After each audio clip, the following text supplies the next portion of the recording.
यदा यदा हि धर्मस्य ग्लानिर्भवति भारत अभ्युत्थानम् अधर्मस्य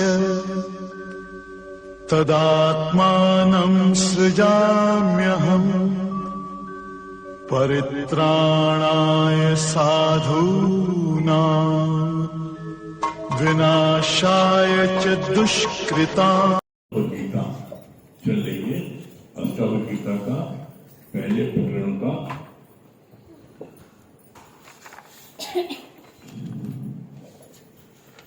14वां श्लोक चल रहा है। कल क्या पढ़ा गया था?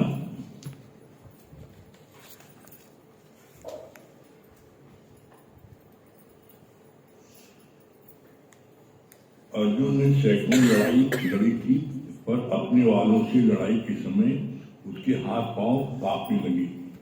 डॉक्टर भी अपनी बेटी के ऑपरेशन के समय ही परेशान होता है। जहाँ भी मेरेपन का भाव है वहाँ तुम्हारा कोई काम राइट नहीं होगा। मैं और तू भी दो है। पहले बोलते हैं मेरा भगवान, पर फिर बोलेंगे राधा भी मैं, श्याम भी मैं। जब आत्मबोध होगा अपने विकारों की दृष्टा बनकर ही तुम उन्हें निवृत्त कर सकते हो। यहां तक कल हुआ था। इसके आगे आज क्या बोल रहे हैं? तुम्हें उन्हें निवृत्त कर सकते हो अगर ऐसा जाना कि मैं विकारी हूं तो कभी भी निर्विकारी नहीं बन पाओगी। तुम तो दूसरों के विकार देखते हो, झाड़न की तरह मैले हो जाते हो। किसी के लिए पृथक पृथक भाव न रखो। मुंह में स्टेजेज है पर ज्ञान तो है, सर्वमम रूप है। कितनी सुंदर बात बोली यहां पर। कितना की पॉइंट भगवान ने बोला है।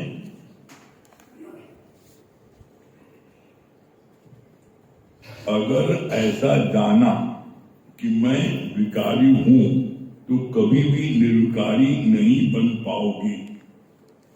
अगर आप ये जानते हो कि मैं विकारी हूं तो तुम कभी निर्विकारी नहीं हो सकते। क्यों? जिसका तुम चिंतन करोगे हो जाओगे। As you think you become. हर व्यक्ति के अंदर भगवान और शैतान दोनों है। कोई व्यक्ति ऐसा नहीं संसार में जिसके अंदर में भगवान और शैतान न हो, दोनों है। अब आप प्रकट किसको करते हो ये आप पर निर्भर करता है। आप दिन भर चिंतन करोगे शैतान का, शैतान आ जाए, शैतान आ जाए, शैतान आ जाएगा। और आप दिन भर चिंतन करते हो भगवान का, भगवान कब आएगा, भगवान का, भगवान प्रकट हो जाएगा। तो इसके लिए अपने मन में आप विचार करो कि आप चिंतन किस करते हो। क्योंकि देह अध्यासों को संग करते हो घर वालों का, जिसके कारण से तुम्हारे मन में दिन भर डर बना रहता है, दिन भर देह अध्यास का। और दिन भर तुम्हें उसी देहदासियों की तरह राक्षसों को डर लगता है। ऐसा न हो बच्चे उठा ले जाए, ऐसा न कोई घर में डकैती कर ले, ऐसा न कोई हमें गोली मार दे, ऐसा न हमारी लड़की भगा ले जाए। दिन रात तुम चिंतन कैसे करते हो? जब चिंतन तुम इसका करोगे, भगवान ने कहा भगवान के चिंतन रात 12 बजे बात करोगे जब सो जाओगे। अरे एक लाइन में उत्तर दे दिया है, चिंता तेरी तभी मिटेगी जब चिंतन में ले लोगे राम। राम ने क्या बोला, किसने क्या कहा, यह है। राम ने क्या वचन बोले, किसने क्या वचन बोले, ये बात आई है कि तुम राम राम राम राम राम राम जपना, पराया माल अपना। दुनियादारी में ऐसे करो, तिलकुंड लगा दिया, खूब तिलकधारी बन गए, बोला नहीं मुख में राम बगल में छुरी। तो तुम करते क्या हो दिन भर? और जो खाओगे उसकी डकार आएगी। आप घर वालों के साथ रहोगे, देहासों के साथ रहोगे, तो आपके अंदर यही भावना आएगी।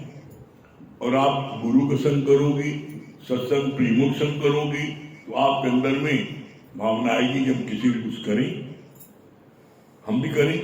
गुरु कर सकते, हम क्यों नहीं कर सकते? हम भी करें, मन में प्रेरणा लगेगी। लेकिन जब आप घर वालों के साथ रहोगे और दिन भर ही सोचोगे भैया ने फलाने के 100 रुपये मार दिया तो हम कम है तो हम 100 रुपये मारे। दिन भर तुम बात किसी करते हो? कभी आप देखना, चेक कर लेना, अपने मोबाइल को ऑन कर दो और उसको 24 घंटे चलने दो जब तक सो न जाओ, और देखो दिन भर बात क्या करते हो। दिन में अगर आप 12-14 घंटे जगते हैं तो 12-14 घंटे में आप देख लीजिए कि मुश्किल से घंटे पर भगवान की बात होगी, बाकी दिन भर माया की बात। तो पढ़ना भी भारिश किया तो उसी का उगड़ेगा। और ये जगत क्या है? ये जगत है भव सागर। इस जगत में पल पल में तुम्हें भय लगेगा, पल पल में भय लगेगा। और भय किसको लगता है? जो देह में रहता है। जो देह में रहता है उसको जो है पल पल में भय लगता है, और जो अपनी आत्मा में रहता है उसको भय नाम की चीज लगती नहीं। क्यों? आत्मा में किसी प्रकार का कोई भी व्यवधान नहीं आ पाता। कैसे? आत्मा आकाशवत है, आकाश को क्या कोई छू सकती है? नहीं। तो तुम आत्माकार होते हुए, भगवान होते हुए, तो अपने मान ले तुम फलाने का बेटा हूं, फलाने की बेटी हूं, फलाने के पिता हूं, फलाने का फलाना हूं। बिना आत्म ज्ञान के ममत्व न मिटे रे भाई। जब तक तुम आत्म ज्ञान नहीं लोगी तुम्हारा ममत्व नहीं मिट सकता। ये बात बोले भगवान यहां पर। तुम उन्हें निवृत्त कर सकते हो। अगर ऐसा जाना कि मैं विकारी हूं तो कभी भी निर्विकारी नहीं बन पाओगी। तुम तो दूसरों की विकार देखते हो, झाड़न की तरह मैल हो जाते हो। किसी के लिए पृथक पृथक भाव न रखो। मुंह में स्टेजेज है पर ज्ञान तो है, सर्वरूप है। क्या बोला यहां पर? तुम दूसरों के विकार देखते देखते क्या होते हो? झाड़न जो है पूरे घर में सफाई करता है, लेकिन खुद गंदा हो जाता है। परिणाम क्या होता है? झाड़न को आप कहाँ रखते हो? घर में किमाड़ी के पीछे छुपा रखते हो। तो दिन भर कर क्या रहे हो? अगर आप भी दिन भर दूसरों की बुराई देख रहे हो तो झाड़े ही काम कर रहे हो। अब दृष्टि पलट दो, गुरु कहने से दृष्टि का पलट दो। अभी तक तुम अवगुण देखते थे, अपने मन में विचार करो कि आज दिन तक 40 साल 50 साल तुमने अवगुण देखा, तुम्हें मिला क्या? तुमने किसी की भी अवगुण देखी, तुम्हें मिला क्या? तुम खुद गंदे हो गए, मिला कुछ नहीं। अब आज से तुम गुण देखना शुरू कर दो। और इस धरती पर एक व्यक्ति ऐसा नहीं है जिसके अंदर कोई ना कोई गुण ना हो। ये तुम्हारी आईक्यू डिपेंड करता है क्या ढूंढ रहा है। किसी में अवगुण ढूंढ रहा है, किसी में गुण ढूंढ रहा है। अगर तुम गुण ढूंढोगे तो गुण मिल जाएंगे। कोई व्यक्ति ऐसा नहीं है। कहानी सुना सकना कोई नहीं, हर के अंदर लान। और मूर्ख गण खोले नहीं, कर्मी भय कंगाल। कोई सुना सकने हर के अंदर में भगवान। अगर कोई गुण नहीं तो भगवान तो है वो। तुम उसको भगवान जान के जब उसको देखोगे तो क्या तुम्हारे अंदर किसी प्रकार का कोई विकार उत्पन्न होगा? आप मंदिर में जाते हो, जहां मूर्ति है उस मूर्ति के सामने भी जाते हो तो वहां कोई मन में विचार गलत नहीं आ पाता। वहां पर तुम्हें डर लगता भगवान जो देगा। अगर यहाँ कोई हमने गलत कार्य किया तो भगवान सजा देगा। तो तुम मंदिर में तुम्हारा सात्विक विचार रहता है। तो बोला कितनी अच्छी बात।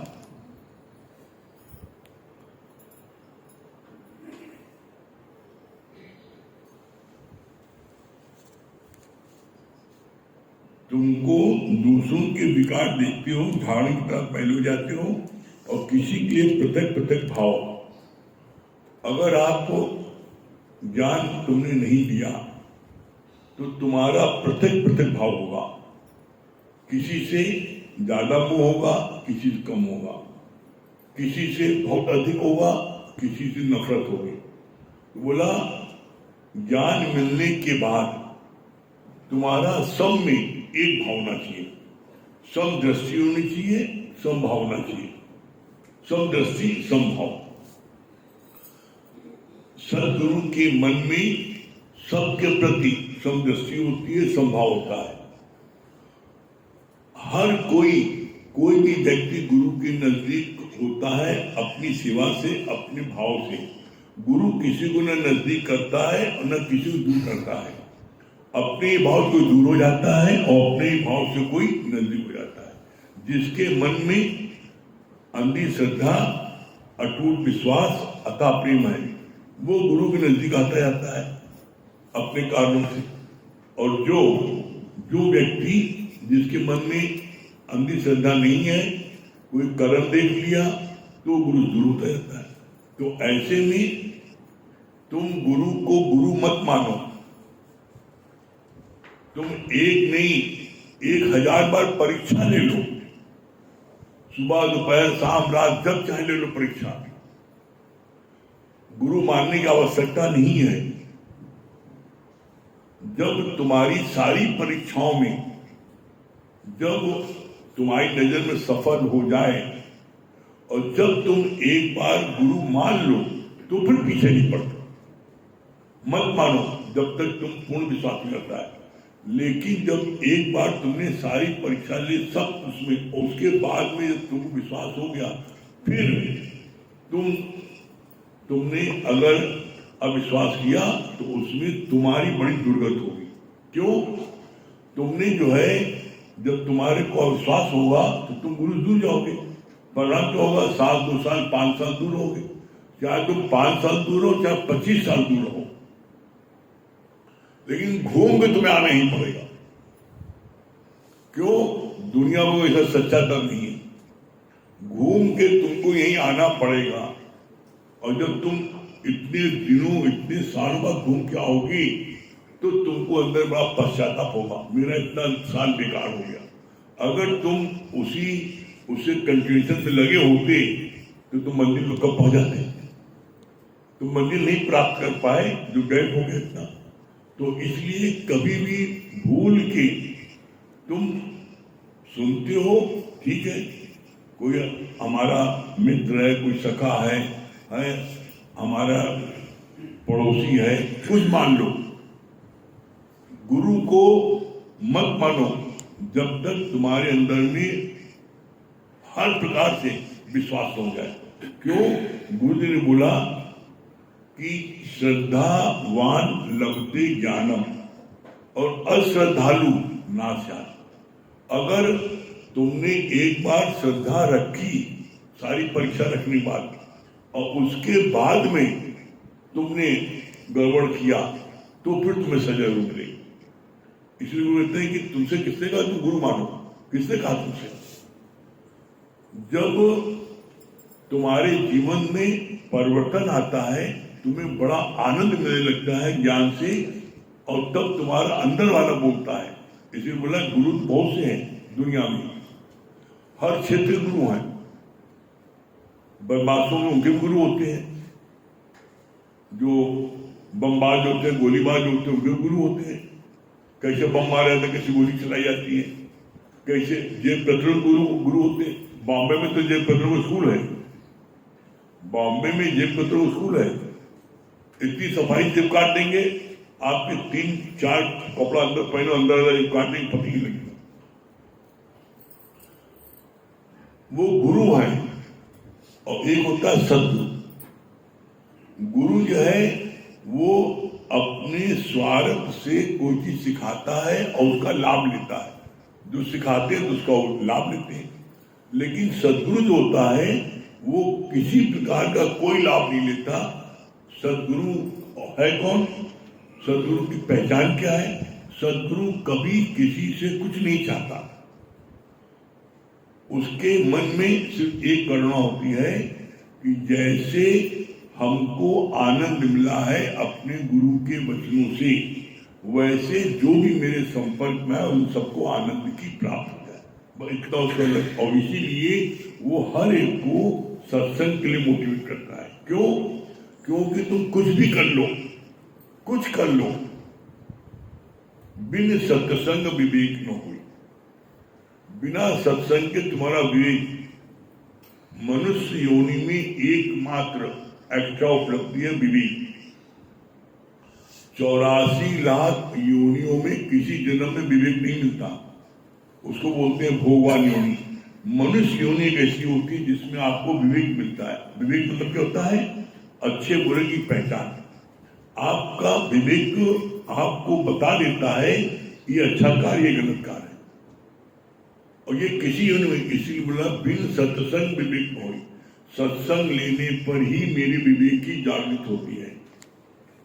फिर क्या बोला भगवान ने? जब तुम समभाव रखोगे, तो समभाव रखने पर क्या होगा? तुम किसी से प्रभावित नहीं होगे। तुम प्रभावित कब होते हो? जब तुम्हारा अलग अलग भाव होता है। किसी से द्वेष का भाव होता है, किसी से मोह का भाव होता है, और किसी से और ईर्ष्या भाव होता है। तो जिससे तुम्हारा ईर्ष्या भाव है, द्वेष का भाव है, तुम उसको जब देखोगे तुम्हारे अंदर में हलचल होने लगेगी। और जो व्यक्ति द्वेष करता है, ईर्ष्या रखता है, जलन रखता है दूसरों से, जान लेना किसी कीमत में मुक्त नहीं हो पाएगा। क्यों? मरते समय द्वेष वाले का ही ध्यान आता है। हम मर रहे हैं, बदला नहीं ले पाए। हाय भगवान, एक मौका दे दे तो हम बदला ले लेते।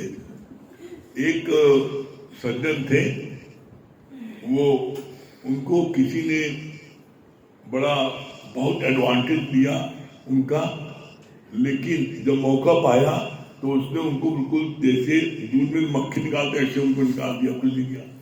तो वो ही बोलते थे हम लोगों से, ये अल्लाह मियां बस एक बार मौका दे तो मैं उससे बदला ले लूंगा।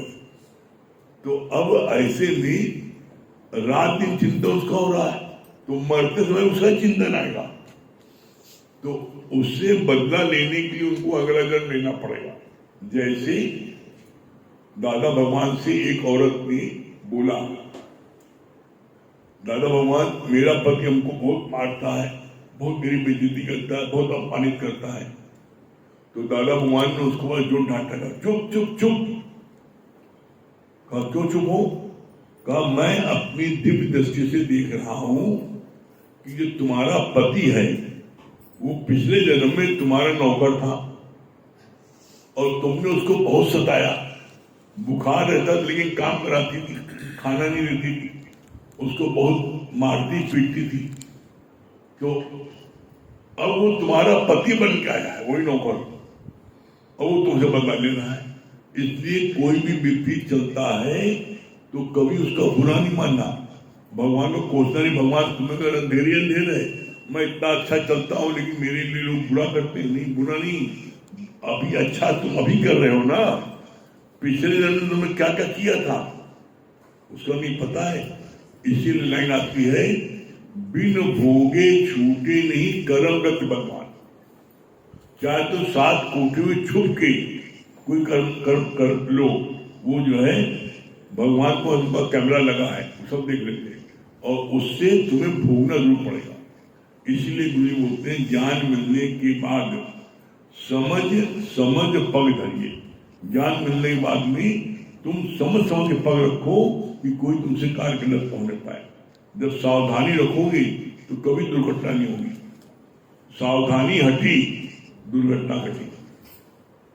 और जो व्यक्ति जितना एक्सपर्ट होता है किसी चीज में उसी दुर्घटना होती है। क्यों? वो ओवर कॉन्फिडेंस हो जाता है ना, अब हमसे एक्सीडेंट नहीं हो सकता, उसी से एक्सीडेंट होगा। तो सावधानी हमेशा रखो। फिर आगे क्या बोला? जो भी कार्य तुम्हारे सामने आता है सेवा जानकर करो। कबीर तो राजा भी ग्राहक में सब में भगवान देखता था। ज्ञानी का कर्म पूजा है, बोझ नहीं।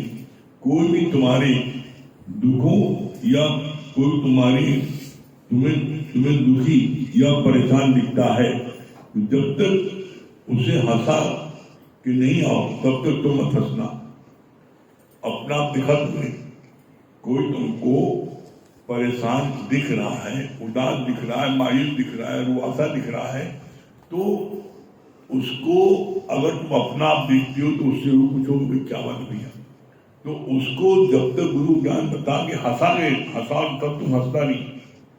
तो बोला अपना आप देखोगे तो मन में चिंता होगी। यहाँ कोई आता है उदास होता है, क्या बात है, क्यों उदास हो? तो अपनी मन की बात बताता हूं, इस कारण उदास है।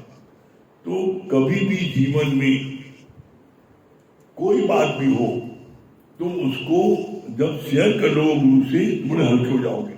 और जब तक तुम शेयर नहीं करते तो वो बोझ बना रहता है, बोझ बनता है। और उस बोझ में क्या होता है, तुम भारी होते जाते हो। तो कभी भी भारी होकर मत जियो, हल्के होकर जियो। जैसे भी चली थी कुछ दिन पहले बात कि पूरा समुद्र मिल जाए लेकिन तब भी एक गुब्बारे को नहीं डुबा सकता। क्यों? गुब्बारा हल्का होता है, गुब्बारा हल्का होता है और पत्थर भारी होता है, तो डूब जाता है। जब तुम्हारे मन में कोई बात होगी तुम भारी हो जाओगे। क्यों? अगर एक बात भी तुम्हारे मन में हुई तो एक मन कितने सेर होता है? 37.5 सेर का। अब 37.5 सेर पे सिर्फ मिला लो, कितने भी चलो बैठ जाओगे।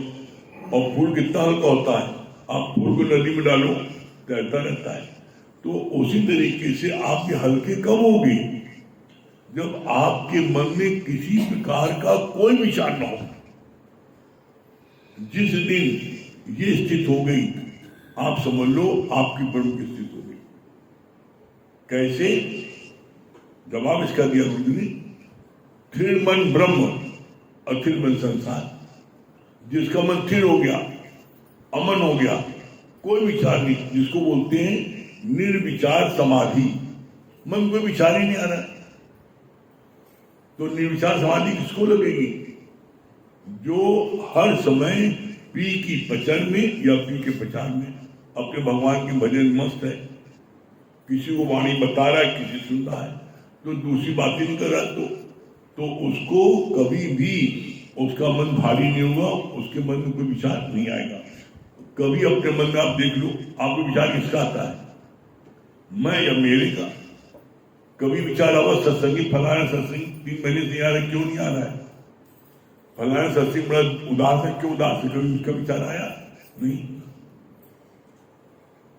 विचार आता है हमेशा मैं मेरे के लिए।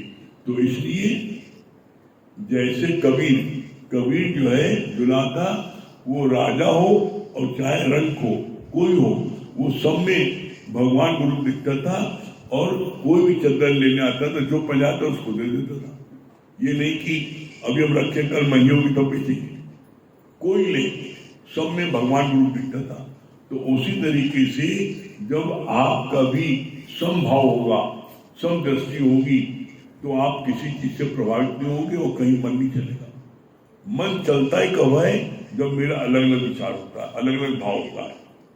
तो अपने मन को समझाओ, अपने मन को समझाओ कि हमें अलग अलग भाव रख के क्या मिलेगा। तुमने किसी को ज्यादा प्यार किया, किसी को कम प्यार किया, क्या मिल गया? जिसने तुम्हें ज्यादा खिलाया पिलाया, तुमने ज्यादा उसको प्यार किया। तो इसमें तुम्हारा जो है, तुम्हारी दृष्टि सम कहां हुई? अगर आप चाहते हो हमको परमानेंट हैप्पीनेस मिले, तो उसका एक ही उपाय है, सब में समदृष्टि रखो, समभाव रखो। ऐसा करोगे तुमको परम आनंद की प्राप्ति होगी। आगे हम भैया बताएंगे।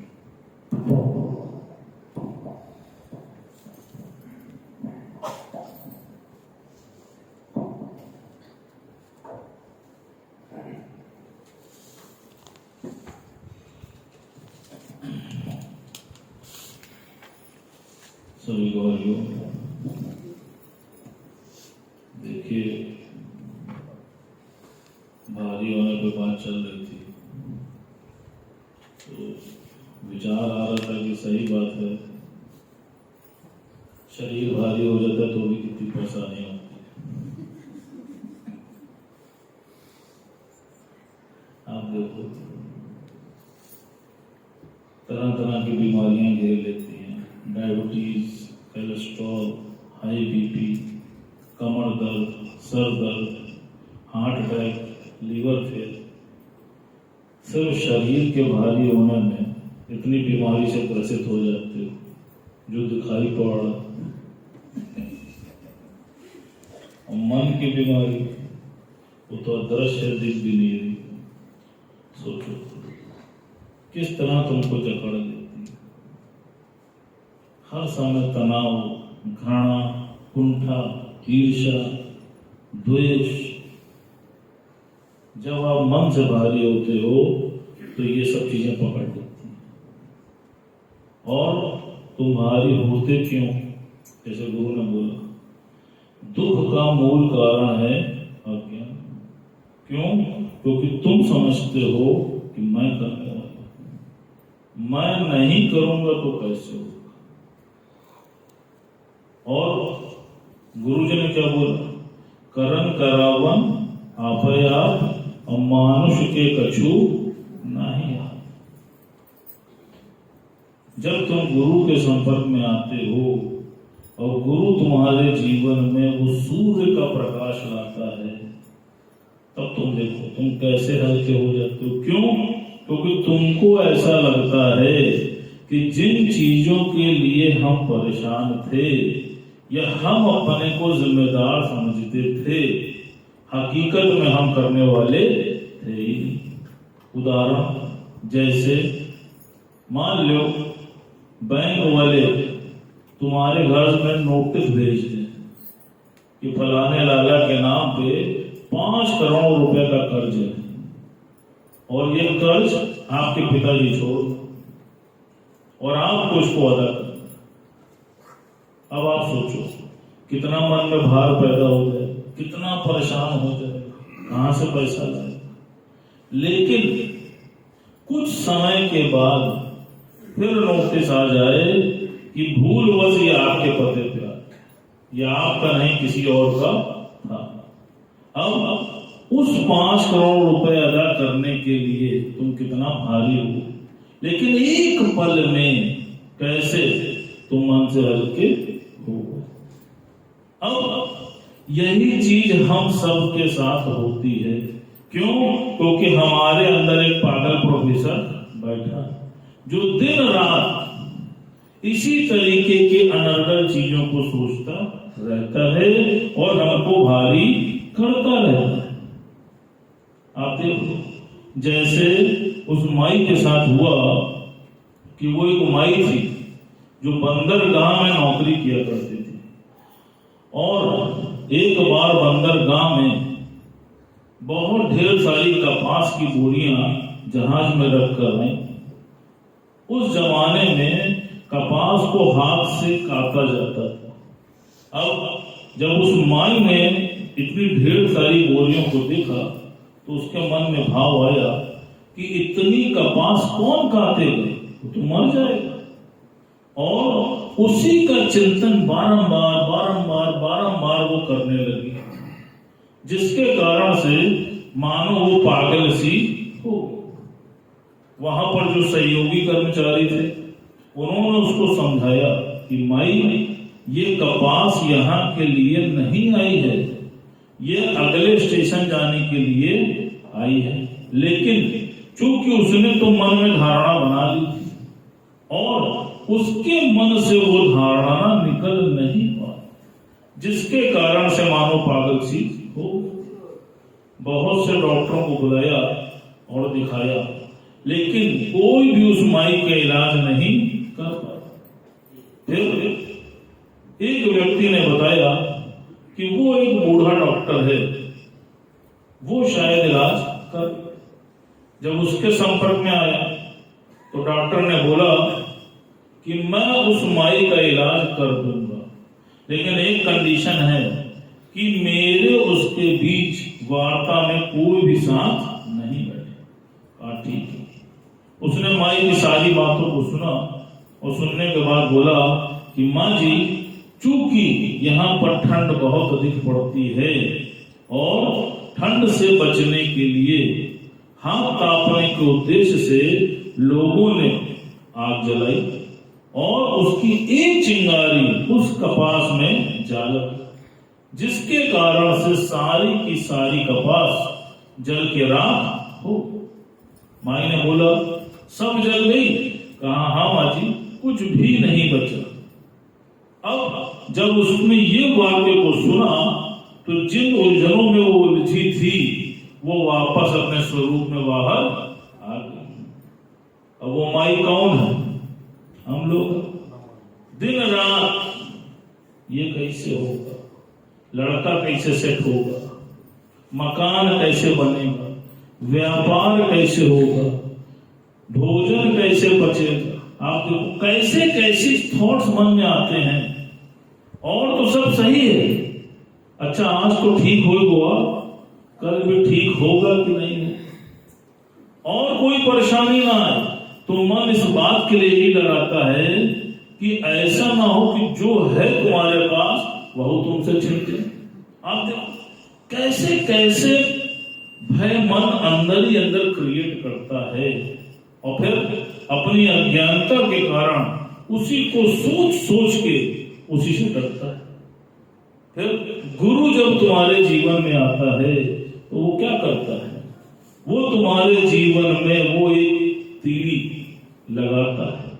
जब वो ज्ञान की तीली डालता है तो जितना भी विचार तुम्हारे मन में इकट्ठा रहता है उस कपास की तरह वो सब एक साथ जल के भस्म हो जाता है और तुम्हारा मन हल्का हो जाता है। तभी आप देखो वजन चाहे जितना भारी हो लेकिन चेहरे को भी मुस्कान है कि नहीं है? देखो सब कैसे हंस रहे हैं, कैसे मुस्कुरा रहे हैं। क्यों? क्योंकि सबके विचारों पे आग लग चुकी है, मन से हल्के हो गए और सबसे बड़ा विचार ही आपको परेशान कर रहा। भारी किसने किया था? भारी आपके विचारों ने किया।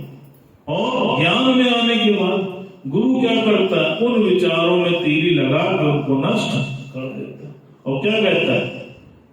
तू सब कुछ मुझको सौंप दे। इसीलिए यहां बोलते हैं कि गुरु तुमसे तुम्हारा शीश मांगता है।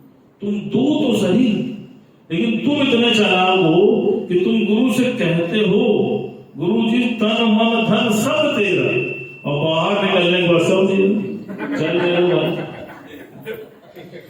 गुरु भी सब जान रहा है लेकिन वो मुस्कुराता रहता है क्योंकि उसको पता है जब इसको भारीपन होगा तो फिर मेरे पास आए और फिर गुरु तुम्हारे जीवन में वो मशाल जलाए। आज आप देखो जिनके यहाँ मशाल जली है उनके यहाँ प्रकाश भी है और मुस्कान भी। जिनके यहाँ बुद्धि है वो देख लो दर दर की ठोकरें खा रहा, तो जली है ना मशाल।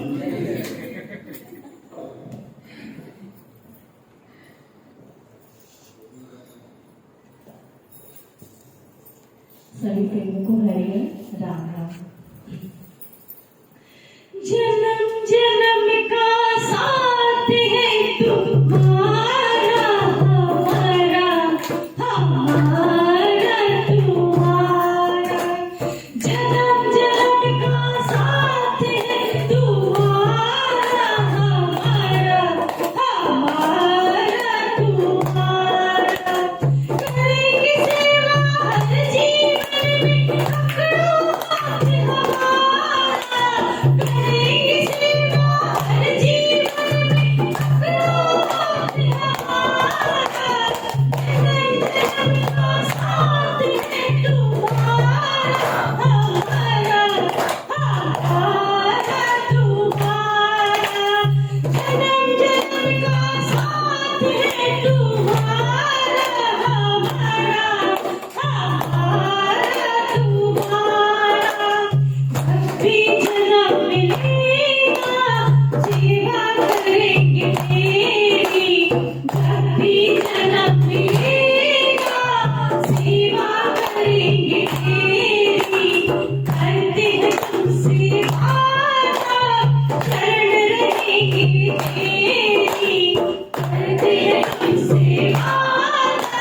शरण रहेंगे तेरी।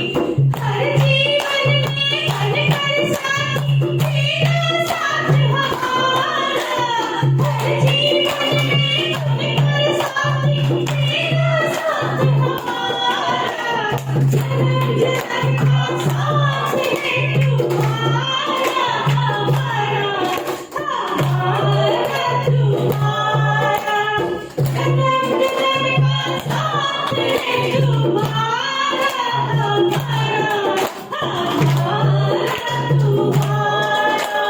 करेंगे सेवा हर जीवन में पकड़ो हाथ हमारा। करेंगे सेवा हर जीवन में पकड़ो हाथ हमारा।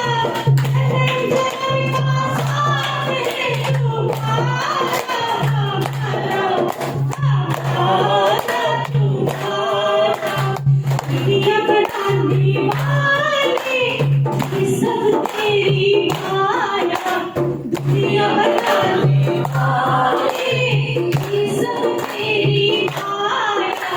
सूरज चांद सितारे सब कुछ तूने बनाया।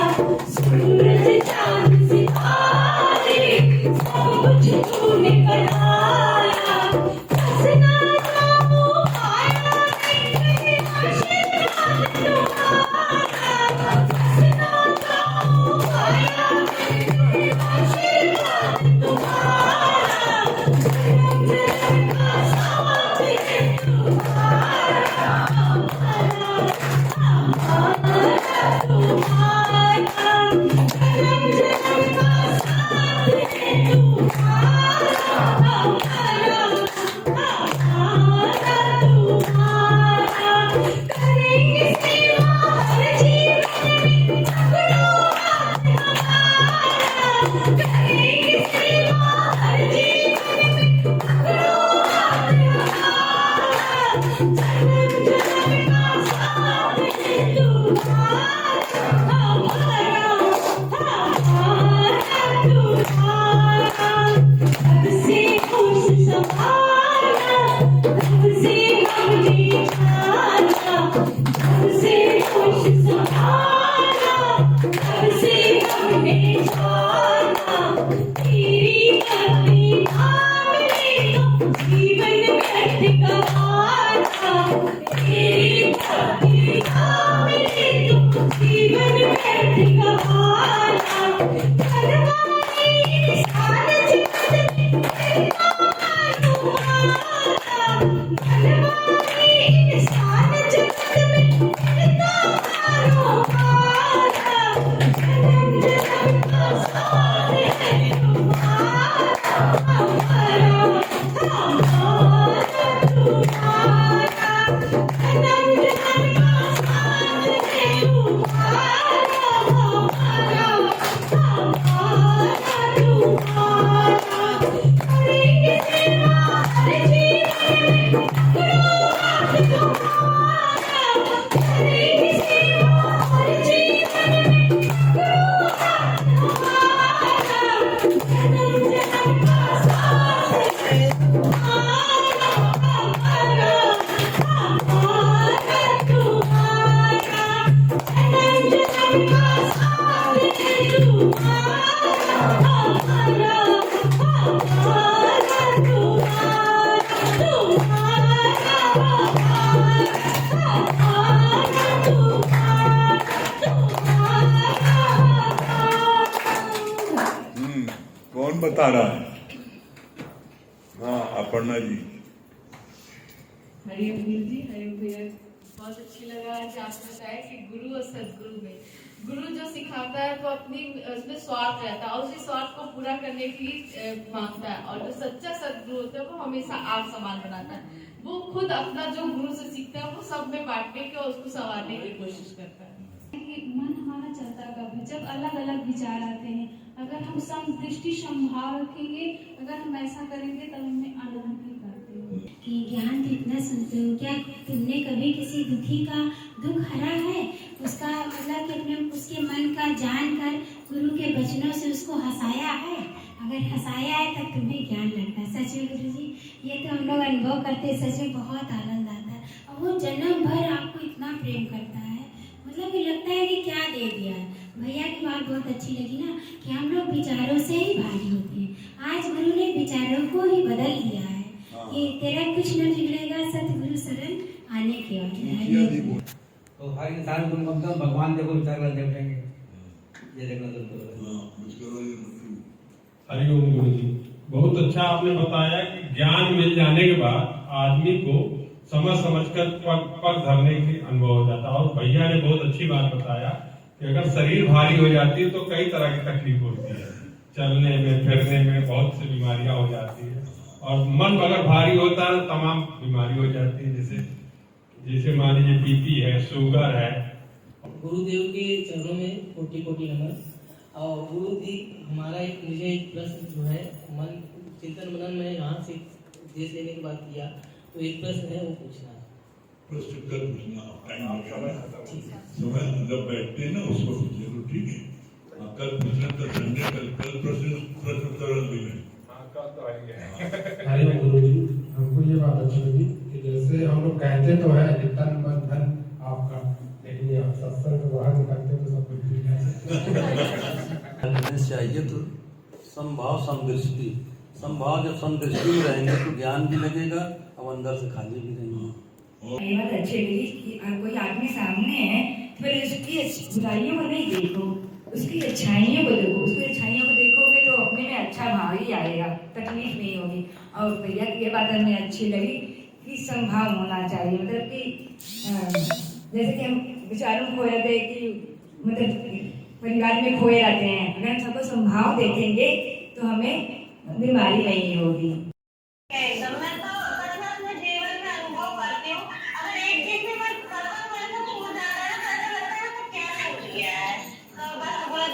दुर्गेश भैया, दुर्गेश भैया दिल्ली।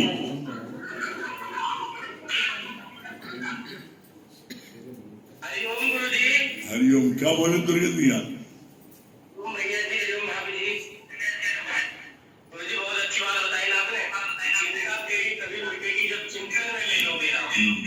माला नहर, माला नहर, इंग्लैंड।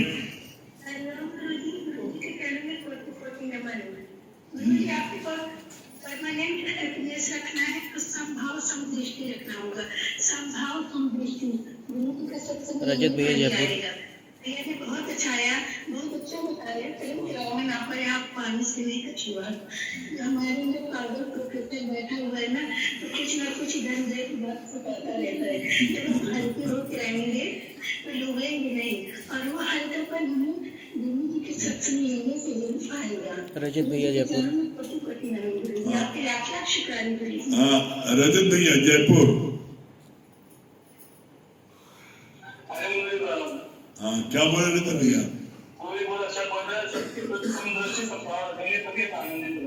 हाँ, आरती मंडल, आरती मंडल दिल्ली।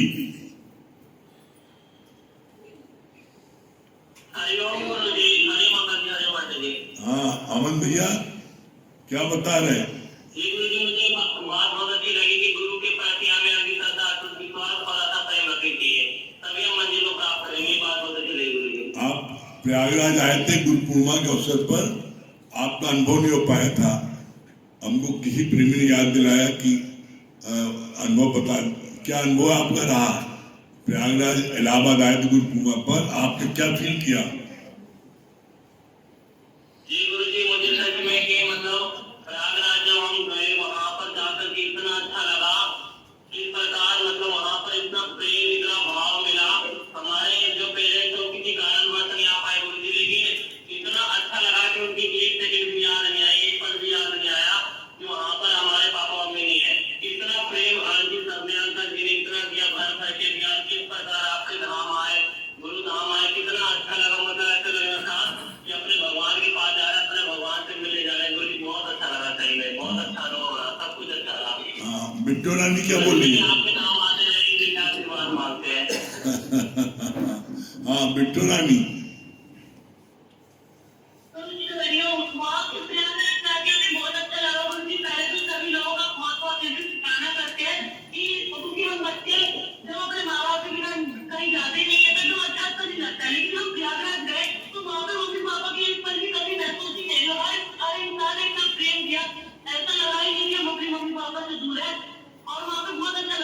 नमः। चलिए ओम को जाप कर लीजिए।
सभी प्रेमियों को हरिओम और राम राम।